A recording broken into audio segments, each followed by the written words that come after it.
আসসালামু আলাইকুম। Degree pass কোর্সের দ্বিতীয় বর্ষের শিক্ষার্থীরা তোমরা সকলেই কেমন আছো? আশা করি তোমরা সকলেই ভালো আছো। তোমাদের সমাজবিজ্ঞান তৃতীয় পত্র অনলাইন ক্লাসে শুভেচ্ছা।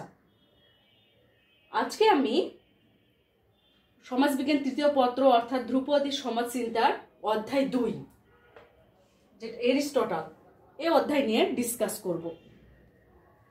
ডিসকাসের শুরুতে আমি এরিস্টটল একটি সংক্ষিপ্ত পরিচয় তোমাদের বলছি। এরিস্টটলের নাম তোমরা সকলে শুনেছ।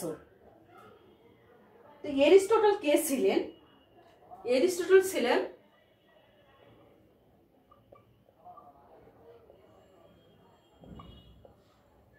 রাষ্ট্রবিজ্ঞানের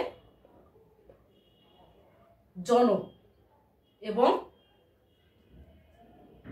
একজন জ্ঞানী গুণী দার্শনিক এবং গ্রিসের অন্যতম দার্শনিক বলা হয় এই এরিস্টটলকে। এরিস্টটল জন্মগ্রহণ করেন 384 খ্রিস্টপূর্বাব্দে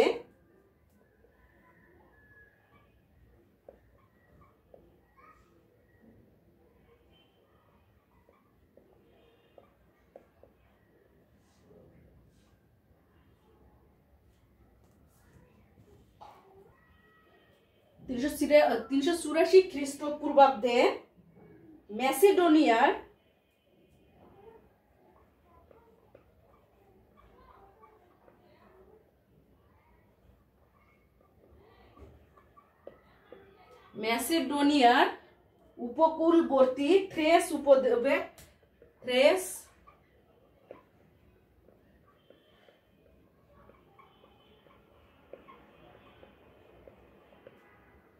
থ্রেস উপদ্বীপে স্টাগিরা নগরীতে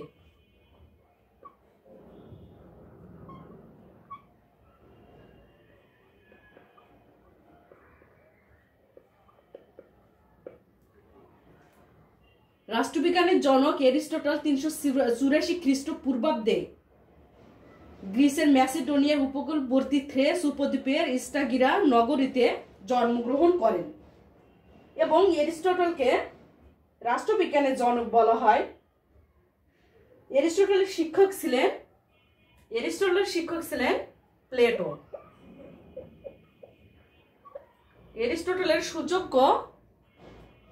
প্লেটোর সুযোগ্য ছাত্র ছিলেন এরিস্টটল এবং এরিস্টটলের যে শিক্ষা দীক্ষা তার যে রচনাবলিতে প্লেটোর একটা আমরা তার ভূমিকা আমরা লক্ষ্য করি এবং এরিস্টটল তার আলোচনায় যে পদ্ধতি ইউজ করেন সেটা হচ্ছে আরোহ পদ্ধতি বা বাস্তববাদী আরোহ পদ্ধতি।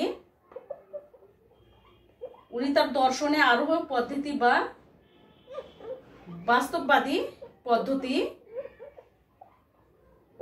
প্রয়োগ করেন।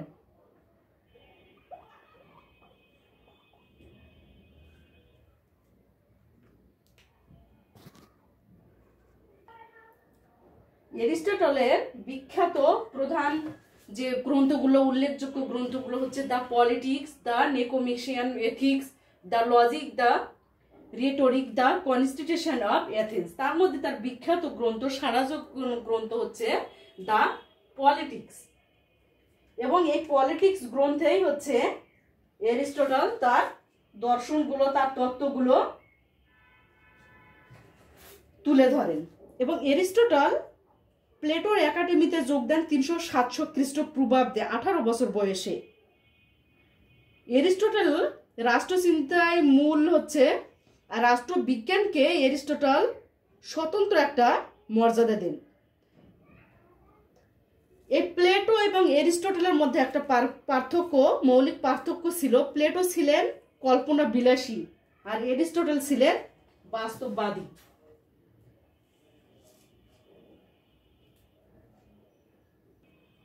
এরিস্টটলের দ্য পলিটিক্স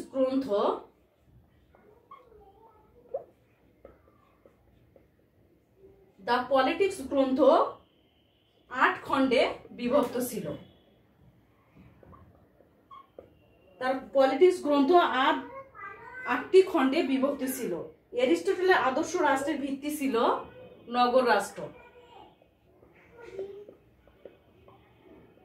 আমরা বললাম যে এরিস্টটল ছিলেন প্লেটোর সুযোগ্য শিষ্য এবং এরিস্টটলের ছাত্র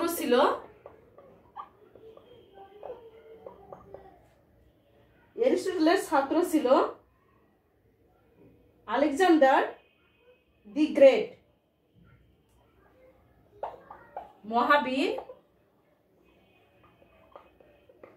আলেকজান্ডার দ্য গ্রেট। এবং এই এরিস্টটলকে জ্ঞানীদের শিক্ষক বলেছেন দান্তে।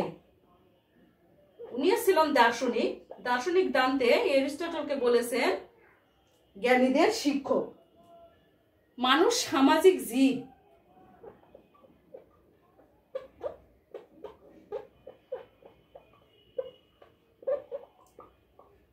মানুষ সামাজিক জীব, আমরা এই উক্তিটি শুনেছি। এই উক্তিটি করেছেন এই মহান দার্শনিক এরিস্টটল। এবং এরিস্টটল কর্তৃক যে হলো শিক্ষা প্রতিষ্ঠান প্রতিষ্ঠিত হয়, সেই শিক্ষা প্রতিষ্ঠানটার নাম ছিল দ্য লাইসিয়াম। এরিস্টটল কর্তৃক প্রতিষ্ঠিত শিক্ষা প্রতিষ্ঠানের নাম লাইসিয়াম। তোমাদের আসতে হবে লাইসিয়াম কি? এরিস্টটল কর্তৃক প্রতিষ্ঠিত শিক্ষা প্রতিষ্ঠানের নাম লাইসিয়াম। এরিস্টটলের শাসন ব্যবস্থা গণতন্ত্রকে এরিস্টটল বলেছেন যে মূর্খের শাসন ব্যবস্থা। এবং এরিস্টটল সবচেয়ে নিকৃষ্ট সরকার বলেছেন গণতান্ত্রিক সরকারকে এরিস্টটল অপছন্দ করতেন। এবং এই গণতান্ত্রিক সরকারকে এরিস্টটল বলেছেন নিকৃষ্ট সরকার এবং বলেছেন গণতন্ত্র হচ্ছে মূর্খদের শাসন ব্যবস্থা। এবং এরিস্টটল বলেছেন যে একজন সুনাগরিককে অবশ্যই একজন ভালো মানুষ হতে হবে। একজন সুনাগরিককে অবশ্যই একজন ভালো মানুষ হতে হবে। এবং এরিস্টটল বলেছেন রাষ্ট্র একটি স্বাভাবিক প্রতিষ্ঠান।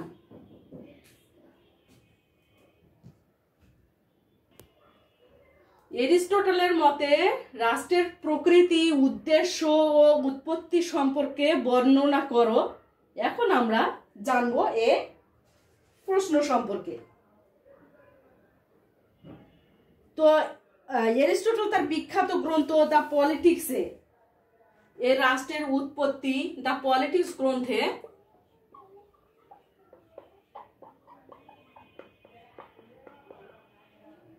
দ্য পলিটিক্স গ্রন্থে রাষ্ট্রের উৎপত্তি, প্রকৃতি, উদ্দেশ্য সম্পর্কে আলোচনা করেন এবং ধারণা দেন। তো এই রাষ্ট্র সম্পর্কিত এই ধারণাকে এরিস্টটলের রাষ্ট্রতত্ত্ব নামে অভিহিত করা হয়। এই রাষ্ট্র সম্পর্কে যে ধারণা,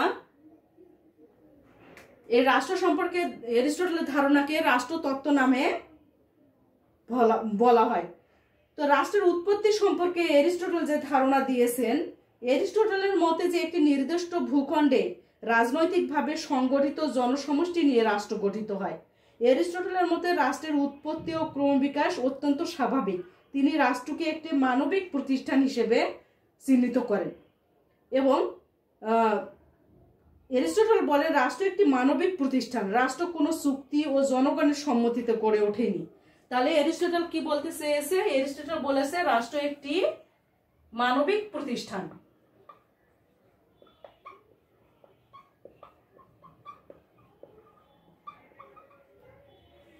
এবং কোনো চুক্তি ও জনগণের সম্মতিতে এই রাষ্ট্রটা গড়ে ওঠেনি। রাষ্ট্র মানুষের প্রয়োজনে, সামাজিক প্রয়োজনের ভিত্তিতে গড়ে উঠেছে। এটা কোনো ঐশ্বরিক ক্ষমতা, পাশবিক শক্তির একটা ফলস্বরূপ নয়।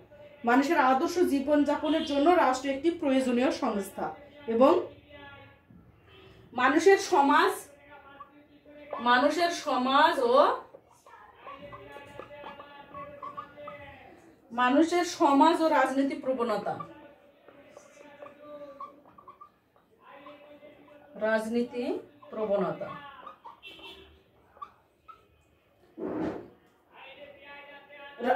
এরিস্টটল বলেছেন যে রাষ্ট্রের মাধ্যমে মানুষ তার আশা আকাঙ্ক্ষা লক্ষ্য এগুলো বাস্তবায়ন করে, এবং এরিস্টটল বলেন যে মানুষ স্বভাবতই সামাজিক ও রাজনৈতিক জীব।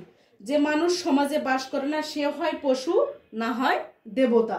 মানুষ সমাজে বসবাস করবে এটাই স্বাভাবিক, যে সমাজের বসবাস করবে না তাকে এরিস্টটল বলেছেন সে হয় পশু না হয় দেবতা।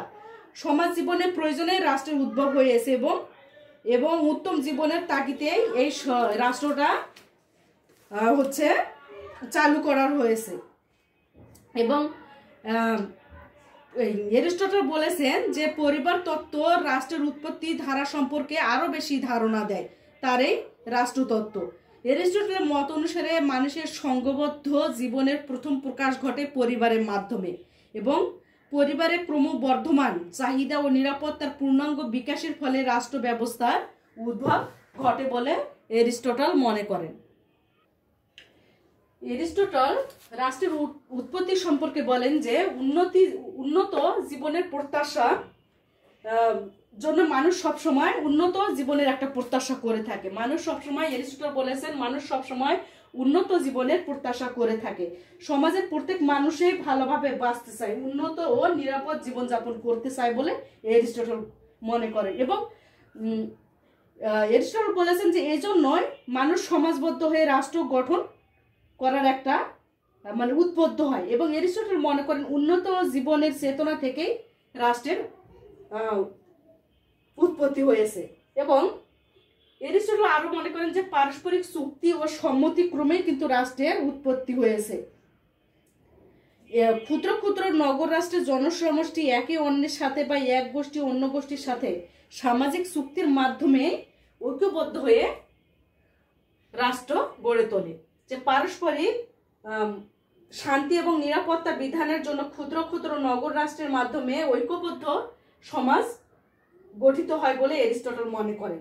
এবং এসব ক্ষুদ্র ক্ষুদ্র নগর রাষ্ট্রের জনসমষ্টি একে অন্যের সাথে বা এক গোষ্ঠী অন্য গোষ্ঠীর সাথে সামাজিক চুক্তির মাধ্যমে কিন্তু ঐক্যবদ্ধ হয়ে রাষ্ট্র গড়ে তোলে। এই ছিল তাহলে এরিস্টটলের মতে রাষ্ট্রের যে উৎপত্তির কারণগুলো ছিল এই। রাষ্ট্রের প্রকৃতি সম্পর্কে যে এরিস্টটলের ধারণা, তার পলিটিক্স গ্রন্থে রাষ্ট্রের প্রকৃতি সম্পর্কে এরিস্টটলের ধারণা একটা পাওয়া যায়। রাষ্ট্র যেহেতু সর্বোচ্চ প্রতিষ্ঠান সেহেতু মানুষ তার পরিপূর্ণতা রাষ্ট্রের মাধ্যমে লাভ করে থাকে, তাই রাষ্ট্রের প্রকৃতি ও পরিধি ব্যাপক হয়। রাষ্ট্রের প্রকৃতি সম্পর্কে এরিস্টটলের ধারণাগুলোর জনসংখ্যা। এরিস্টটল বলেন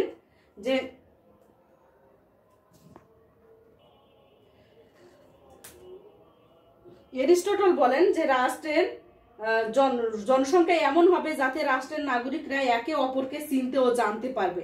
অর্থাৎ এরিস্টটল পরিমিত জনসংখ্যার কথা বলেছেন।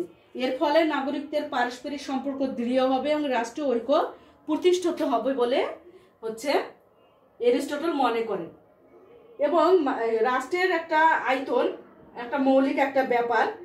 এরিস্টটল মনে করেন রাষ্ট্রের আয়তন মাঝারি প্রকৃতির হবে, এবং রাষ্ট্রের আয়তন খুব বড় আবার খুব ছোট হলে শাসন কার্য ব্যাঘাত করতে পারে এবং সমস্যা সৃষ্টির সম্ভাবনা থাকে। সেই জন্য রাষ্ট্রটা হবে মাঝারি আয়তনের।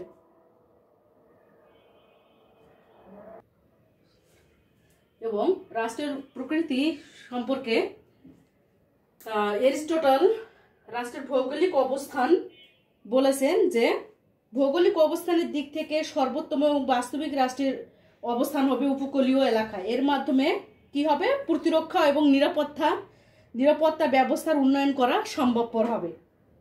একই সাথে কি হবে, সমুদ্র উপকূলীয় অবস্থানগত কারণে বৈদেশিক বাণিজ্যে রাষ্ট্র সমৃদ্ধ হওয়ার সম্ভাবনা সৃষ্টি করতে পারবে। শিক্ষা সংস্কৃতি। শিক্ষা রাষ্ট্রের জন্য অপরিহার্য মৌলিক বিষয়াবলীর একটি। শিক্ষার মাধ্যমে নাগরিক সচেতনতা বৃদ্ধি ও জীবনমান উন্নয়ন সম্ভব। এবং এরিস্টটল শিক্ষা ব্যবস্থাকে রাষ্ট্রীয় নিয়ন্ত্রণাধীনে পরিচালনা করার পক্ষে তার মতামত ব্যক্ত করেছেন। এবং সাংস্কৃতিক পরিধিও রাষ্ট্রের সাথে সম্পর্কিত একটা অন্যতম বিষয়। নাতিশীতোষ্ণ আবহাওয়া এবং জলবায়ু যেহেতু জনগণের দৈহিক এবং মানসিক স্বাস্থ্যের জন্য উপযোগী, সেহেতু সর্বোত্তম রাষ্ট্রের অবস্থান এরূপ অঞ্চলে হয় উচিত বলে দার্শনিক এরিস্টটল মনে করেন যে রাষ্ট্রের আবহাওয়া ও জলবায়ু নাতিশীতোষ্ণ হলে কি হবে, জনগণের দৈহিক এবং মানসিক স্বাস্থ্যের জন্য উপযোগী হবে, যা সর্বোত্তম রাষ্ট্রের অবস্থান এরকম একটা অঞ্চলে হওয়া উচিত যেখানে আবহাওয়া এবং জলবায়ু নাতিশীতোষ্ণ হবে। রাষ্ট্রের উদ্দেশ্য সম্পর্কে এরিস্টটলের যে ধারণা, এরিস্টটলের মত অনুসারে রাষ্ট্র কতিপয় সাধারণ উদ্দেশ্য নিয়ে গঠিত। তার উদ্দেশ্যগুলো কি, যে মানবিক গুণাবলীর বিকাশ। রাষ্ট্রের উদ্দেশ্য মানবিক গুণাবলীর বিকাশ।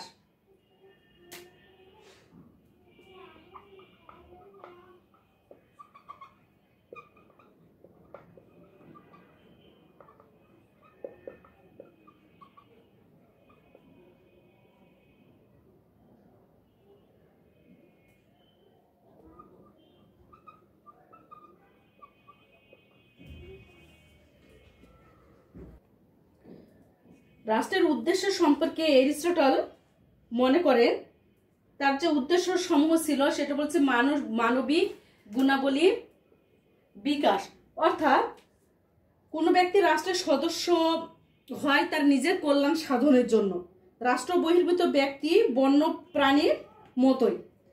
রাষ্ট্র একটি শিক্ষামূলক প্রতিষ্ঠান, তাই রাষ্ট্রের মুখ্য উদ্দেশ্য হলো নাগরিকদের এই বিপদগামিতা রোধ করে নৈতিক গুণাবলীর বিকাশ সাধনে সহায়তা করা, উত্তম জীবন মানের নিশ্চয়তা প্রদান করাও রাষ্ট্রের একটা উদ্দেশ্য। রাষ্ট্রের অন্য হলো এবং উত্তম জীবনমান নিশ্চয়তার পথে যেসব বাধা আসে সেগুলো অপসারণ করে রাষ্ট্রের একটা অন্যতম দায়িত্ব। এই জন্য এরিস্টটল বলেন যে সাধারণ জীবনযাপনের জন্য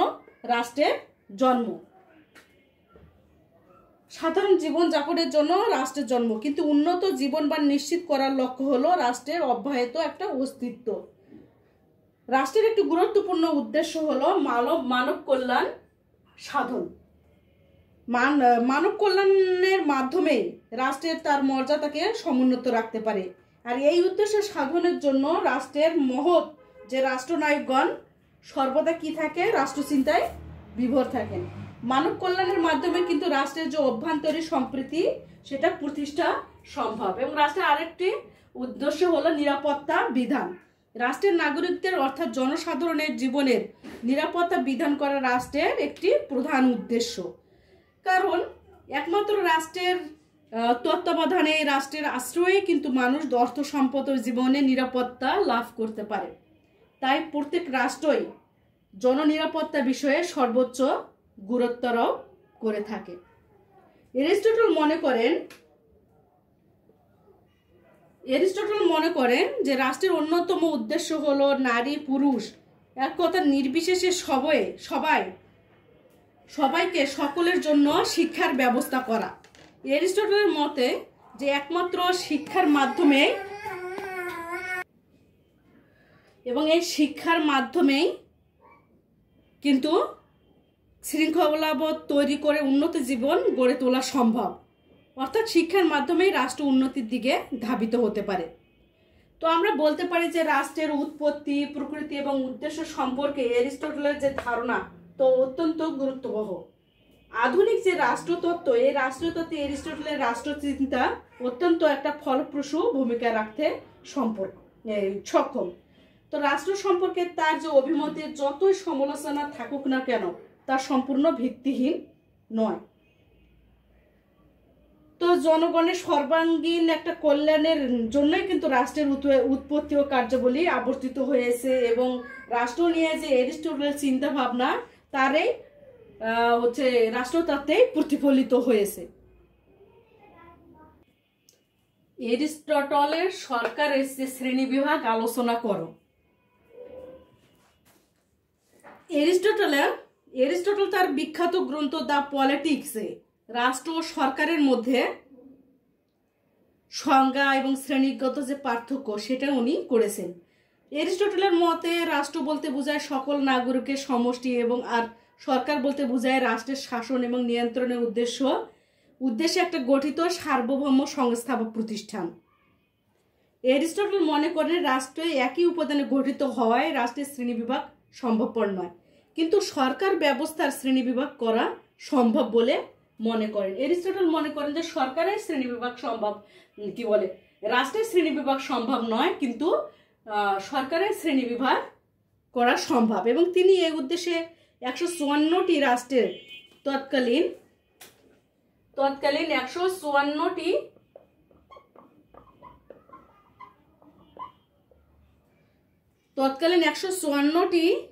রাষ্ট্রের শাসন ব্যবস্থা পর্যালোচনা করে সরকারের শ্রেণী বিভাগ করেন।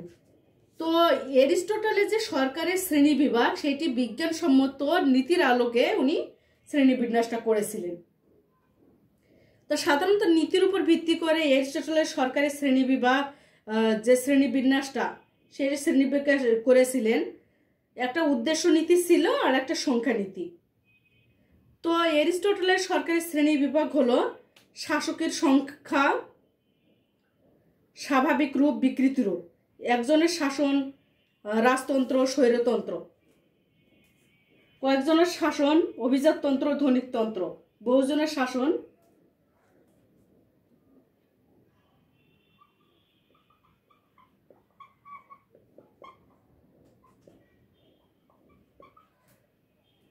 শাসকের সংখ্যা,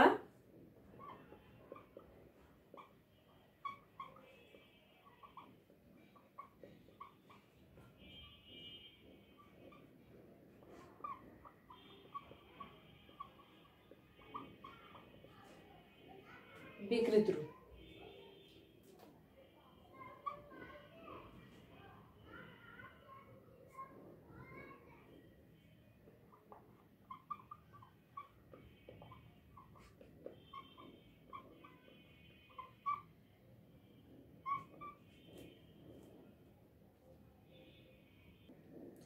এরিস্টটলের সরকারি শ্রেণী বিভাগটা ছিল শাসকের সংখ্যা, স্বাভাবিক রূপ, বিকৃতি রূপ, একজনের শাসন রাজতন্ত্র, স্বৈরতন্ত্র, কয়েকজনের শাসন অভিজাততন্ত্র, ধনিকতন্ত্র, বহুজনের শাসন পলিটি, গণতন্ত্র।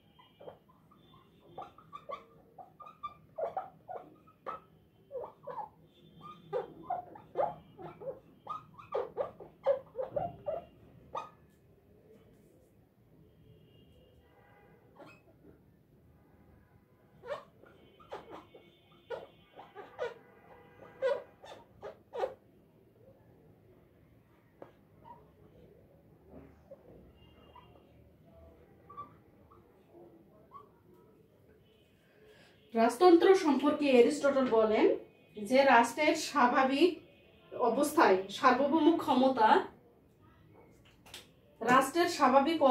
সার্বভৌম ক্ষমতা যখন একজনের হাতে ন্যস্ত থাকে তখন তাকে রাজতন্ত্র বলে। রাষ্ট্রের স্বাভাবিক অবস্থায় সার্বভৌম ক্ষমতা যখন একজনের হাতে ন্যস্ত থাকে তখন তাকে রাজতন্ত্র বলে। এরিস্টটল রাজতন্ত্রের প্রতি সমর্থন করেন এবং বলেন যে রাজতন্ত্র সর্বোত্তম শাসন ব্যবস্থা, যেখানে ধনীকে অন্যায় এবং দরিদ্রকে লোভ থেকে রক্ষা করা যায়। এই ব্যবস্থায় শাসন কার্য পরিচালিত হয় এবং সমগ্র সমাজের স্বার্থ রক্ষার মাধ্যমে। আর স্বৈরতন্ত্র বলতে এরিস্টটল বলছেন রাজা যখন নিজের স্বার্থ রক্ষার জন্য আইনের শাসন উপেক্ষা করে, ন্যায় নীতি উপেক্ষা করে, জনগণের বা প্রজার উপর অত্যাচার, উৎপীড়ন, শোষণ এবং আগ্রাসন চালায়, তখন তাকে স্বৈরতান্ত্রিক শাসন বা স্বৈরতন্ত্র বলে। স্বৈরতন্ত্র মূলত রাজতন্ত্রের একটা বিকৃত রূপ।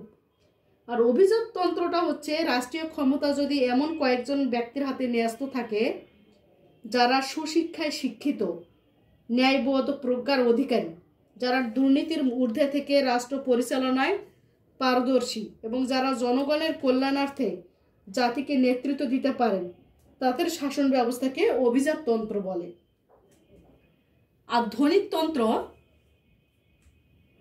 ধনিকতন্ত্রটা হচ্ছে সম্পদের প্রাচুর্যের অধিকারীদের শাসন যদি জনগণের স্বার্থ অবহেলা করে ব্যক্তিগত বা গোষ্ঠী স্বার্থে নিজেদের নিয়োজিত রাখে, তবে সেই শাসন ব্যবস্থাকে ধনিকতন্ত্র বলে। এই ধনিকতন্ত্র হচ্ছে অভিজাততন্ত্রের একটা বিকৃত রূপ। ধনিকতন্ত্রের আরেক নাম হচ্ছে কুলীনতন্ত্র। আর পলিটি বা মধ্যমতন্ত্র হচ্ছে যে শাসন ব্যবস্থায় বহুজনের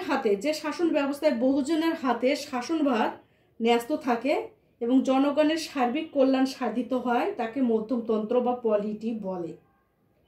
এ সরকার ব্যবস্থায় ধনী এবং গরিব উভয়ের স্বার্থ রক্ষা হয় বলে এরিস্টটল একে পলিটি বা মধ্যমতন্ত্রকে সর্বোত্তম সরকার বলেছেন। তো এরিস্টটলের মতে সর্বোত্তম সরকার ব্যবস্থা হচ্ছে পলিটি বা মধ্যমতন্ত্র। এই পলিটির সংজ্ঞা দিতে গিয়ে এরিস্টটল বলেন যে polity is a compromise between oligarchy and democracy. আর গণতন্ত্রটা কি? গণতন্ত্র যে মধ্যমতন্ত্র বা পলিটির সম্পূর্ণ বিপরীত হলো এই গণতন্ত্র, অর্থাৎ যে শাসন ব্যবস্থায় বহুজনের হাতে ক্ষমতা ন্যস্ত থাকে এবং ওই শ্রেণীর স্বার্থ রক্ষা হয়, আইনের শাসন অমান্য করে নিজেদের মতো করে শাসন ব্যবস্থা পরিচালিত হয়, তাকে গণতন্ত্র বলে। এবং এরিস্টটল গণতন্ত্রকে নিকৃষ্টতম শাসন হিসেবে অভিহিত করেন এবং এই গণতন্ত্রকে এরিস্টটল মূর্খের শাসন ব্যবস্থা বলে অভিহিত করেন।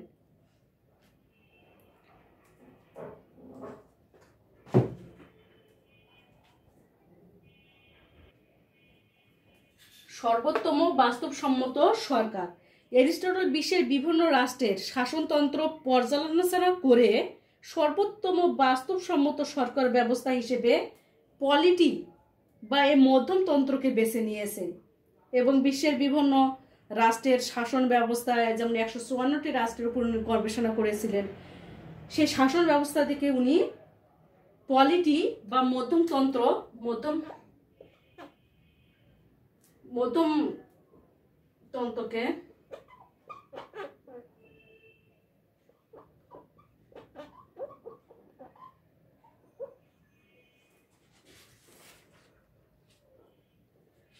এই পলিটিকে হচ্ছে সর্বোত্তম সরকার ব্যবস্থা বলে উনি মনে করেন।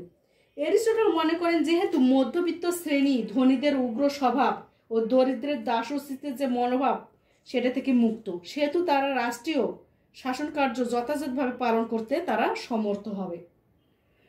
তো বর্তমানকালে এরিস্টটলের সরকার গ্রহণযোগ্যতা না থাকার পক্ষে অনেক যুক্তি দিয়েছেন যে রাষ্ট্রবিজ্ঞানের আলোচনায় এরিস্টটল সরকারের গ্রহণযোগ্যতা অপরিসীম, কিন্তু শাসন ব্যবস্থায় এর যে গ্রহণযোগ্যতা এটা সীমাবদ্ধ ছিল।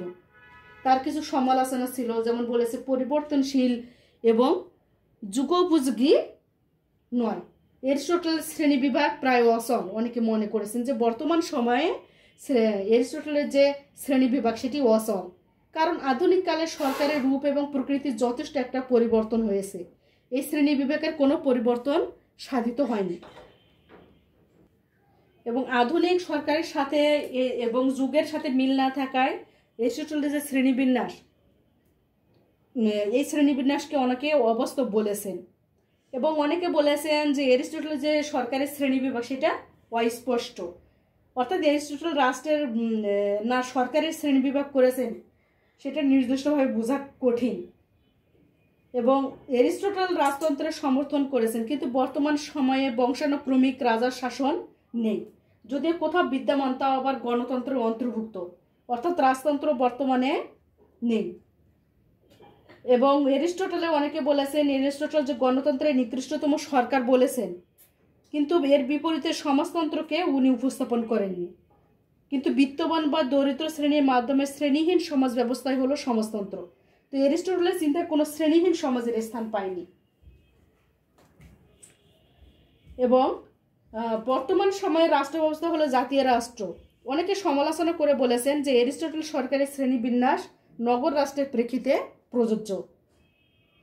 এর মানে এরিস্টটলের যে শ্রেণী বিভাগ সরকারের বর্তমান রাষ্ট্র ব্যবস্থায় সীমিত। এবং অনেকে বলেছেন যে এরিস্টটলের শ্রেণী বিভাগের জটিলতা এবং সমন্বয়হীনতা দেখা যায়। তিনি এখানে সরকারের স্বাভাবিক রূপ ও বিকৃত রূপ এর মতো যে বিপরীত সম্পর্ক উপস্থাপন করেছেন কোনো সময় উনি প্রদর্শন করেনি। তো যাই হোক, এরিস্টটলের এত সমালোচনা থাকা সত্ত্বেও এরিস্টটল যে সরকারের শ্রেণী বিভাগ দেখিয়েছেন তা বর্তমান কালে গ্রহণযোগ্য হবে না। বর্তমান বৃহৎ এবং জটিল রাষ্ট্র ব্যবস্থায় এই শ্রেণী বিভাগ খাপ খেতে পারে না। তারপরেও তার শ্রেণী বিভাগের মূল্যায়ন রাষ্ট্রবিজ্ঞানী কিন্তু অপরিসীম। এখানে তিনি আদর্শ সরকার ব্যবস্থার ধারণাকে নতুন আঙ্গিকে প্রকাশ করেছেন। তার যে শ্রেণী বিভাগ রাষ্ট্র চিন্তাবিদদের গবেষণা এবং অধ্যয়নের মূল বিষয় হিসেবে গণ্য হয়েছে, তাই তিনি বাস্তববাদী দার্শনিক হিসেবে একটা প্রশংসার দাবি অবশ্যই রাখেন। তো শিক্ষার্থীরা, আজকে আমি এই দুটো কোশ্চেন নিয়ে তোমাদের ডিসকাস করলাম। কথা হবে নেক্সট ক্লাসে পরবর্তী কোনো লেসন নিয়ে। আজকে এ পর্যন্তই। আল্লাহ হাফেজ।